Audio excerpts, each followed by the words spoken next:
What if I told you that the reason you're exhausted, anxious, and always on edge isn't because you're doing too little, but because you're trying too hard to control everything? Not long ago, Emily, a 29-year-old graphic designer from Brooklyn, sat alone in her apartment, the light from her laptop casting tired shadows on her face. She hadn't slept properly in weeks. Her inbox was overflowing, her deadlines closing in, and her anxiety spiraling like a storm she couldn't contain. Then, as if on cue, her computer froze, her coffee tipped over, and her client sent yet another urgent email marked with 3 red exclamation marks. Something broke inside her, but not in the way you might think. She didn't scream. She didn't cry. She didn't even react. She just sat there, frozen, staring at the chaos and whispering a sentence that would change her life. I can't force this anymore. That moment, silent, still, ordinary, wasn't a breakdown. It was a breakthrough. It was her awakening. And maybe, just maybe, it's yours too. Because deep down, don't you feel it? That desperate need to control everything. The way you try to shape your career, your relationships, even your emotions into some perfect blueprint. The pressure to be successful, calm, productive, grateful, and all at the same time. We've been taught that if we just try hard enough, plan carefully enough, and grind relentlessly, life will reward us with peace. But here's the hard truth. That kind of peace never comes. Because peace was never meant to be forced. The Stoics knew this long before burnout became a buzzword. Their wisdom wasn't born in comfort, but in fire. Marcus Aurelius governed an empire through plague and war. Epictetus was born into slavery. Seneca wrote about inner calm while navigating the deadly politics of Nero's court. And all of them came to the same radical conclusion. You are not here to control the world. You are here to align with it, to flow with it. This isn't some passive surrender. It's an act of strength, a conscious decision to focus only on what you can control. Your thoughts, your reactions, your principles. Emily didn't sell everything and disappear into the woods. She stayed in Brooklyn. She still designs, but she changed the posture of her life. She stopped waking up every day asking, how can I win? And started asking, how can I be at peace, no matter what happens? That shift changed everything. This is the heart of what it means to live a Stoic life. Not to escape, but to engage with calm, clarity, and courage. To stop chasing perfection and start choosing presence. To realize that sometimes the most powerful thing you can do is let go. So if you've ever felt like you're drowning in your own effort, maybe this video found you at the right moment. And if it resonates with you even a little, subscribe to this channel. Your support means the world and helps us keep bringing these life-changing lessons to light. Now, before we move on to the next chapter of this story, here's a question for you. Which mindset feels more familiar to you right now? A. I try to control everything because I fear what will happen if I don't. B. I've started letting go and trusting more in the natural flow of life. Drop your answer in the comments, A or B. I read every single one. Let's grow together. Noah never slowed down. From the moment his alarm rang at 5:45 a.m., he was already sprinting in his mind: emails, meetings, strategy calls, gym, social posts, client pitches.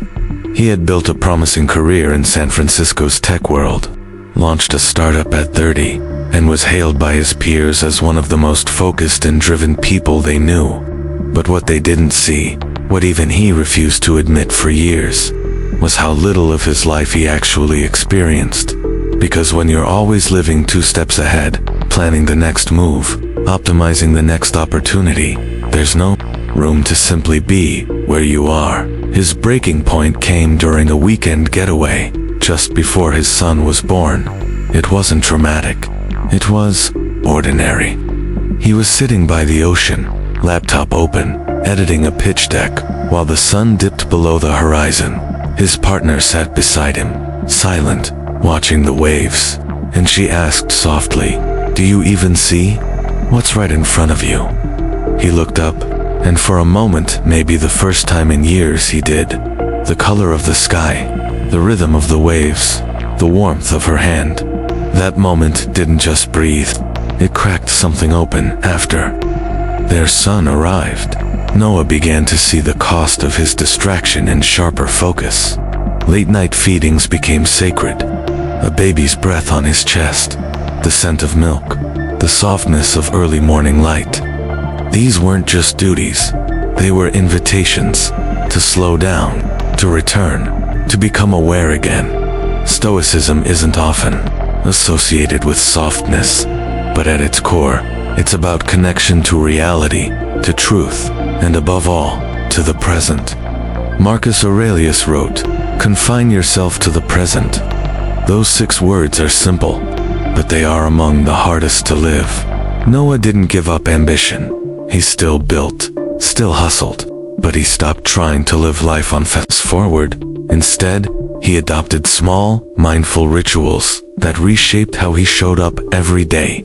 He created a 2-minute silence at the start of every morning. No phone, no goals, just presence. He committed to 1 screen-free meal per day, usually dinner with his family, and on walks.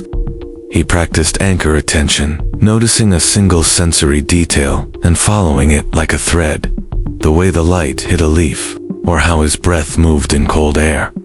The truth is, the present doesn't need to be perfect to be powerful.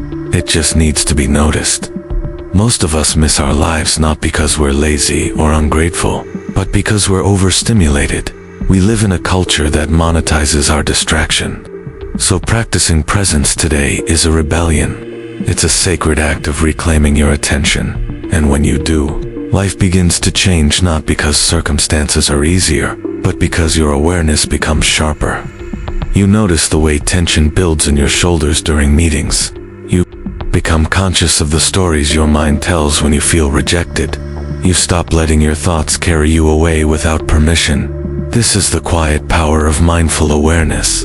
It doesn't demand hours of meditation or spiritual retreat. It asks only for your willingness to pause, to let the moment breathe, to stop micromanaging every second of your day and start inhabiting it instead. Noah often says now, "I used to live like life was a presentation. Now I live it like a conversation."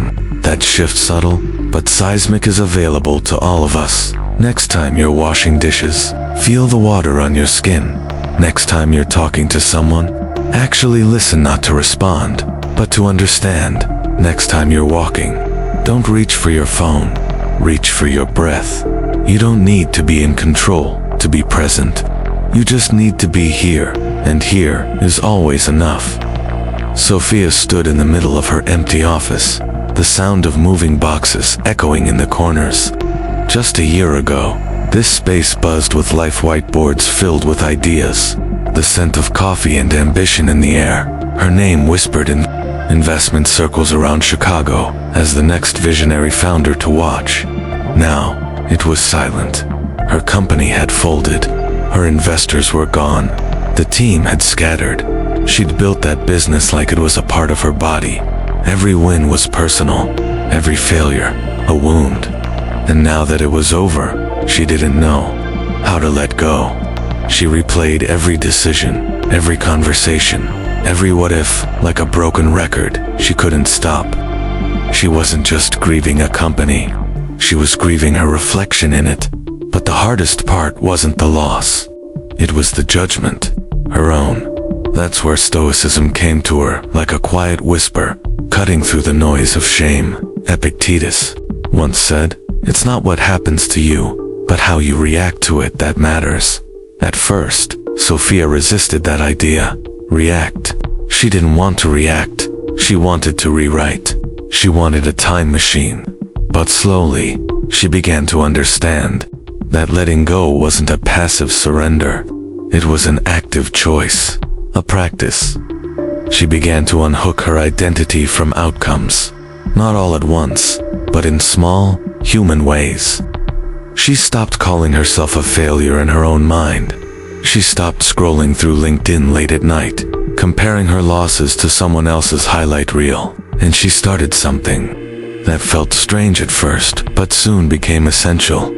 A weekly ritual she called her release reflection. Every Sunday evening, she would sit with a candle, a blank page, and ask one question: what have I been gripping that's ready to be released? Sometimes, the answer was obvious regret over a past pitch, a fight with a co-founder. Other times, it was more subtle, an old dream that no longer fit, or a version of herself she was still trying to live up to. She'd write it down, read it aloud, and then, with a long breath, let it go. Not perfectly, not forever, but enough. That's the truth. No one tells you about letting go. It's not a one-time event. It's a rhythm, a discipline. It's waking up each day and choosing not to be defined by what you lost, but by how you live now. Forgiveness plays a quiet, profound role in this process. Not just forgiveness of others, but of ourselves.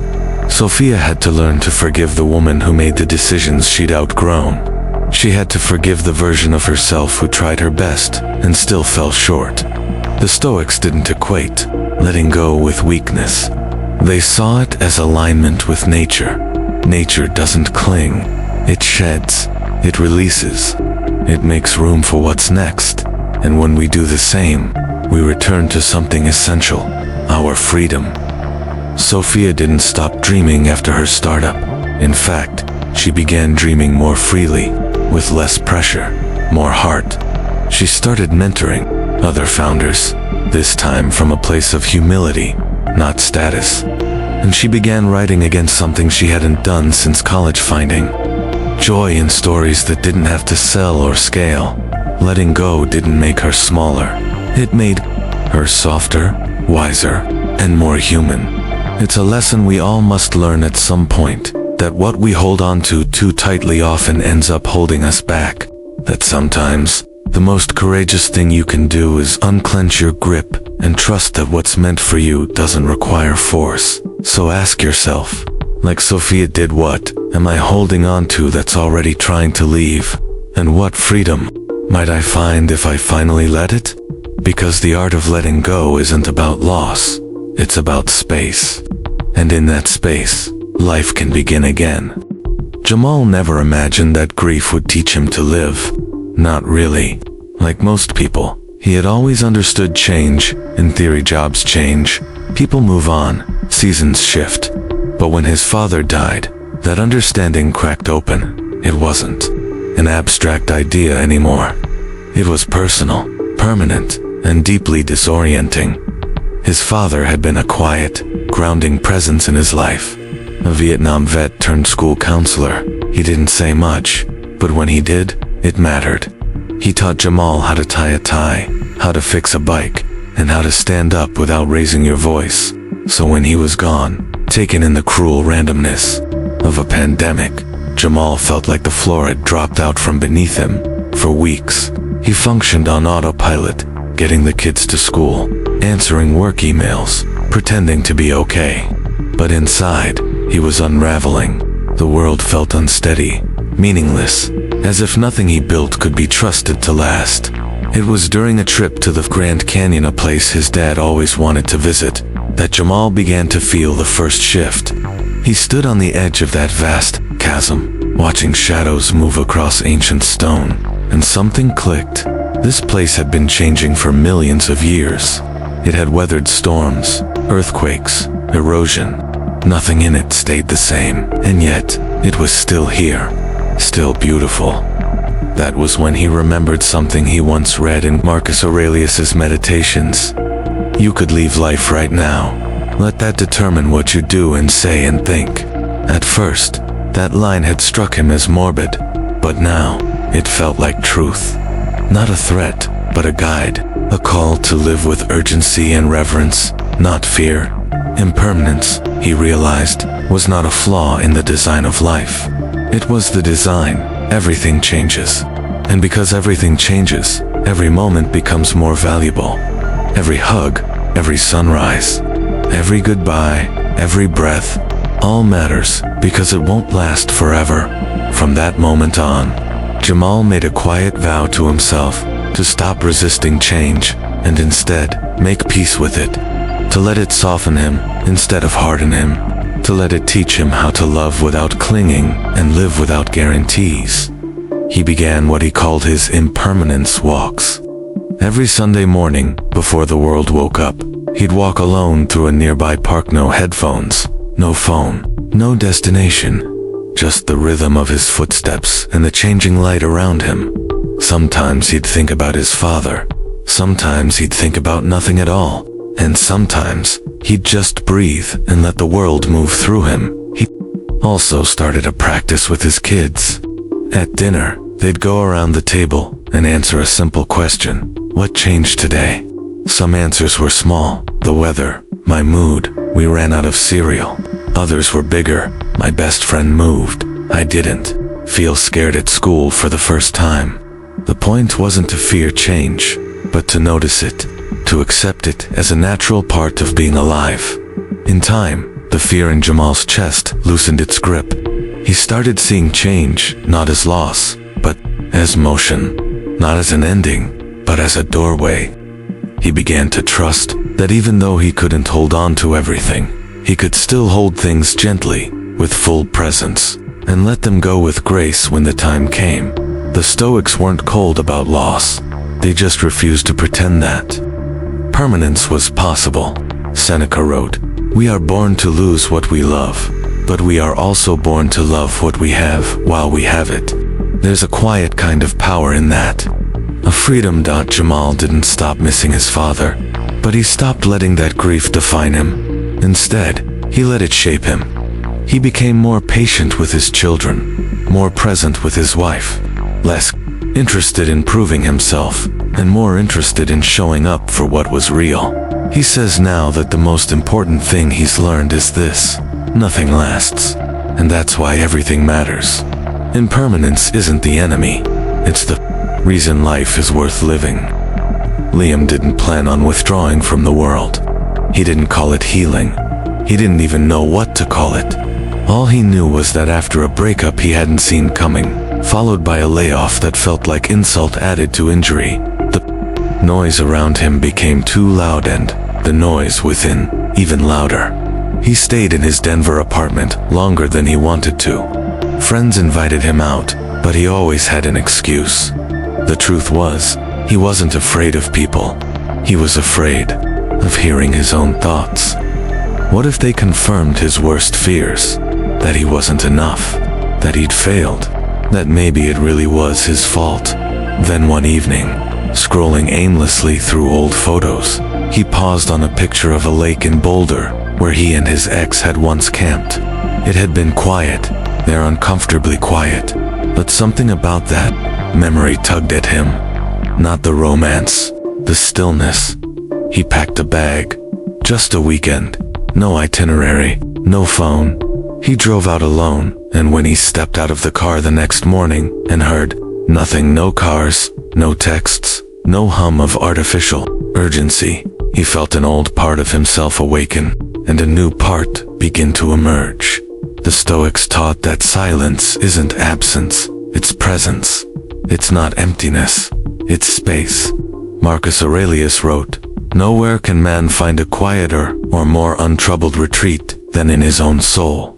Liam didn't read that quote until much later, but when he did, it felt like a mirror. What he discovered that weekend was this: solitude doesn't just clear out the noise, it reveals what we've buried beneath it. In the stillness, he met his pain. He didn't run, he listened, he cried, he forgave, and in that raw encounter, something extraordinary happened. He made peace with it. After returning home, Liam created a personal ritual. One day a week, Sundays, usually he unplugged completely. No email, no social media, no content consumption. He called it his digital Sabbath, but it wasn't about rejecting technology. It was about reclaiming intention. He began to notice how often he'd used distraction as a shield. Podcasts while showering, music while walking, videos while eating. Not because those things were wrong, but because he'd been afraid to be alone with himself. Now, he welcomed it. He walked without headphones, just to hear the sound of the city breathing. He sat in the park and watched light move across buildings. He ate lunch slowly, tasting every bite. And most importantly, he began to pause before reacting. Acceptance came slowly, like morning light. At first it felt like giving up, but over time, he realized it wasn't passive surrender, it was strength. The strength to meet reality as it is, not as he wanted it to be. The strength to stop arguing with what had already happened. To stop forcing explanations. To stop needing closure where none would come.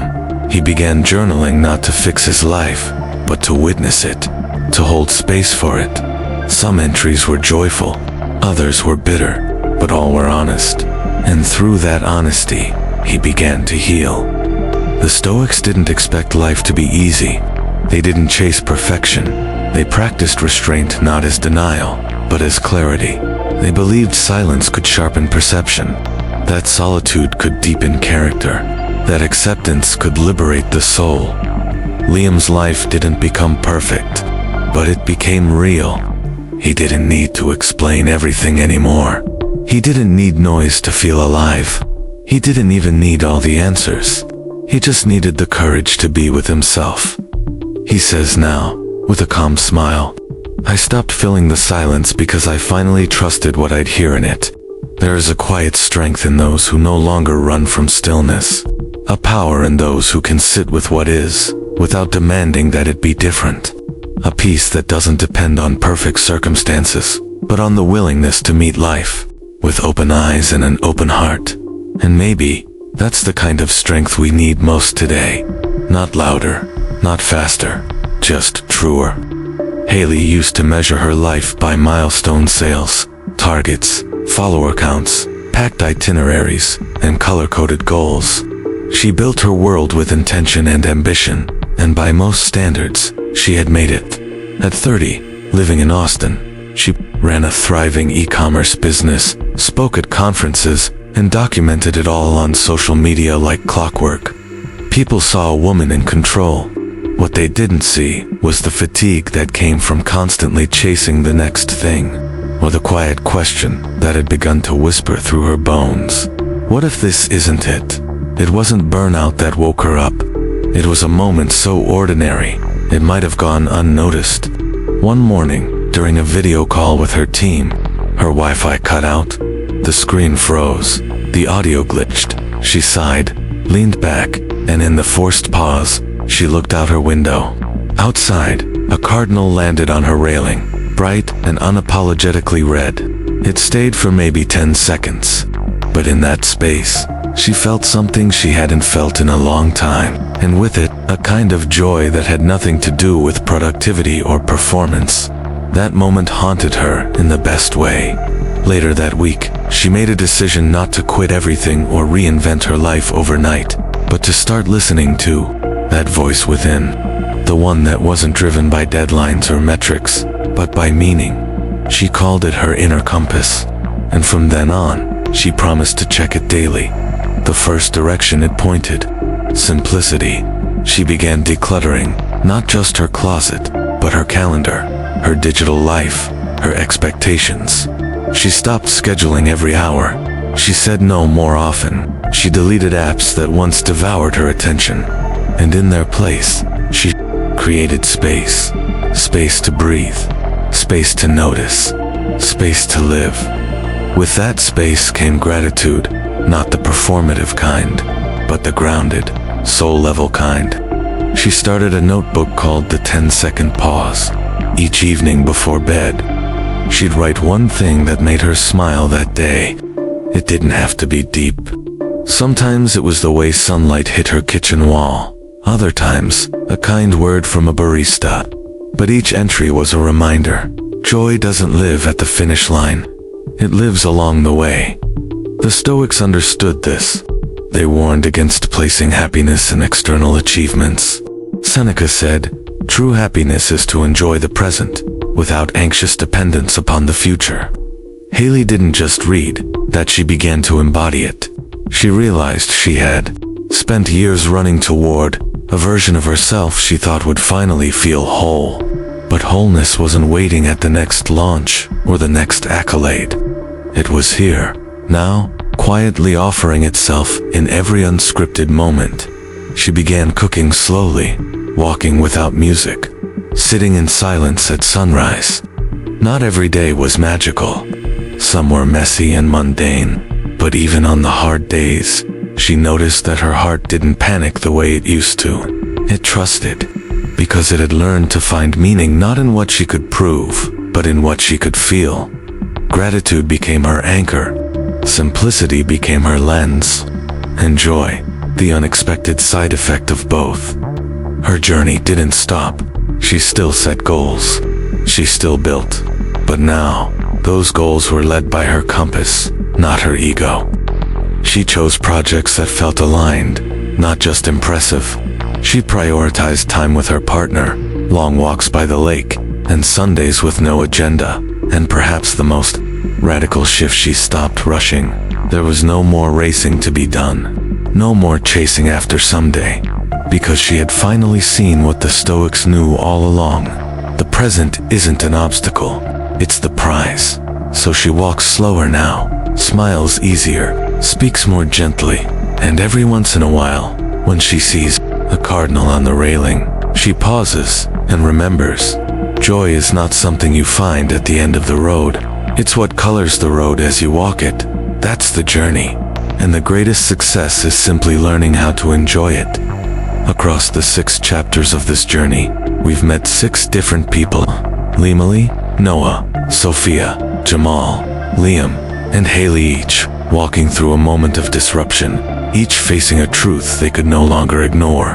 What began as personal crises quietly became invitations to transformation. And at the heart of each transformation was one Stoic principle: don't force flow. Emily discovered that life isn't something to dominate, but something to engage with gently, thoughtfully. Her burnout didn't mark her failure, it marked the beginning of surrender. When she stopped trying to control everything, she made space for clarity and calm to enter. Noah, who had spent his whole life 2 steps ahead of the present, realized that real peace doesn't live in achievement, it lives in awareness. Holding his newborn son, he understood that moments don't need to be optimized, they need to be felt, and that changed everything. Sophia's fall from the height of startup success taught her the sacred art of letting go. Her business didn't define her worth, and her mistakes didn't cancel her value. In letting go of her grip on perfection, in control, she rediscovered something stronger than ambition: freedom. Jamal's story brought us face to face with impermanence. He didn't run from the pain of loss. He walked with it, beside it, until it reshaped how he lived. Through grief, he learned that nothing in life is permanent, and that's exactly what makes it precious. Liam found his power not in noise, but in silence. What he thought was loneliness became a doorway into self-acceptance. Solitude revealed truths he couldn't hear in the hustle, and by embracing stillness, he learned how to respond to life, not just react. And finally, Hailey stopped chasing a version of success built on speed and applause. She listened to her inner compass, simplified her life, and rediscovered the joy that was always available in slowness, in presence, in gratitude. Their stories are different, their lessons deeply personal, but they converge at a single truth. We suffer most when we resist what is. We heal when we stop forcing and start aligning. The Stoics didn't promise a life free from hardship. They promised that if you can meet life with presence, humility, and integrity, you can weather anything. Peace isn't found in controlling your circumstances. It's found in learning how to stand steady inside of them. So what does this mean for you? Maybe you're where Emily was: tired, overwhelmed, unsure what to release. Or maybe you're walking through grief like Jamal. Perhaps you're at a crossroads like Sophia, or feeling distant from your own life like Noah. Maybe silence scares you, like it did Liam, or maybe you, like Hailey, are realizing that joy doesn't live at the summit, but in the walk itself. Wherever you are, let this be your reminder. You don't have to force your way through life. You can live it differently, with calm, with awareness, with purpose. Start small. Take a breath before you respond. Sit in stillness for 5 minutes today. Let go of one thing that's draining you. Write down something you're grateful for. These are not soft gestures. These are courageous decisions. They are how peace begins. Now, I want to hear from you. Which part of this story resonated most with you? Was there a moment that felt like it mirrored your own? Or a lesson you needed to hear right now? Share your thoughts in the comments. Your experience might be exactly what someone else needs to read. And if you found value in this journey, please support this channel by subscribing. It helps us continue creating meaningful content rooted in wisdom, truth, and the kind of growth that really matters. Thank you for being here. Until next time, stay grounded, stay open, and keep choosing the Stoic way.